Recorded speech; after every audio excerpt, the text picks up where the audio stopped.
13 जजेसच्या बेंचचा असताना निर्णय झालेला आहे.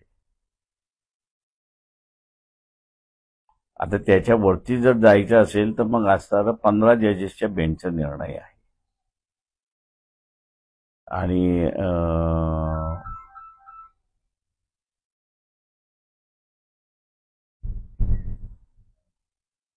हे निर्णय येण्याच्या अगोदर पार्लमेंटने सुद्धा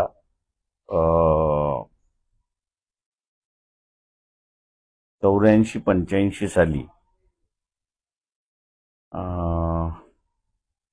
शुक्ला माझ्या अंदाजाने त्यावेळेचे गृहमंत्री होते की त्यांनी तो सभागृहामध्ये टेबल ठेवला मंडल कमिशनचा अहवाल आणि सरकारच्या वतीने स्टेटमेंट देण्यात आलं की हा अहवाल सरकारने स्वीकारलेला आहे. माझी जर मेमरी मला जर साथ देत असेल तर एक उपप्रश्न त्या ठिकाणी विचारण्यात आला होता की त्याच्यामध्ये केलेले जे रेकमेंडेशन्स आहेत म्हणजे सूचना आहेत त्या सगळ्या सूचना तर ते म्हटले सर्वच्या सर्व अहवाल आम्ही असा मान्य केलेला आहे. तेव्हा पार्लमेंटने सुद्धा असताना हा अहवाल मंजुरात केलेला आहे.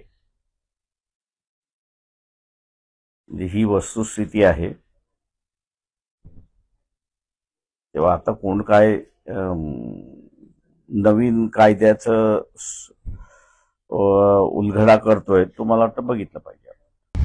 आता isakal.com आहे देशातील नंबर 1 ची मराठी न्यूज वेबसाईट. प्रत्येक अपडेटसाठी isakal.com ला नक्की भेट द्या. तुम्ही उल्लेख असा निजामी मराठा असा केला राजकारणातील लोकांसाठी, तर त्याला जोडून असा प्रश्न आहे की भविष्यात हा जी आर लागू झाला तर ओबीसी समाज हा राजकारणातून, शिक्षणातून आणि नोकरीतून हद्दपार होईल असं आपल्याला वाटतं?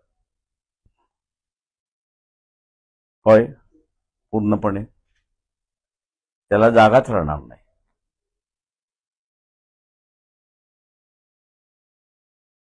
निजामी मराठा कोण? तो राजकारणापुरता मर्यादित असे प्रश्न एक लक्षात घ्या की शिवाजी महाराजांचं असणारं राज्य, शिवाजी महाराजांचं राज्य हे आलुतेदार बलुतेदारांचं राज्य. याला विरोध करणारं कोण? तर याला विरोध करणारं असणारं औरंगजेब होते. याला विरोध करणारं कोण होतं? तर इथला असणारं निजाम होते. इथला विरोध करणारं कोण होतं? बिजापूर होते. तर यांच्याबरोबर कोण कोण हे राहिले?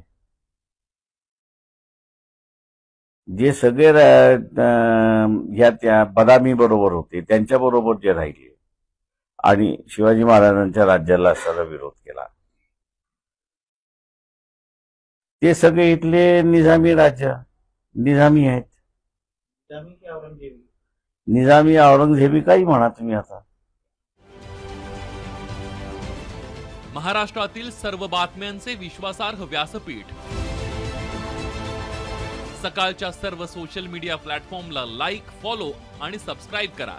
तसंच सर्व नोटिफिकेशनसाठी बेल आयकॉन प्रेस करायला विसरू नका.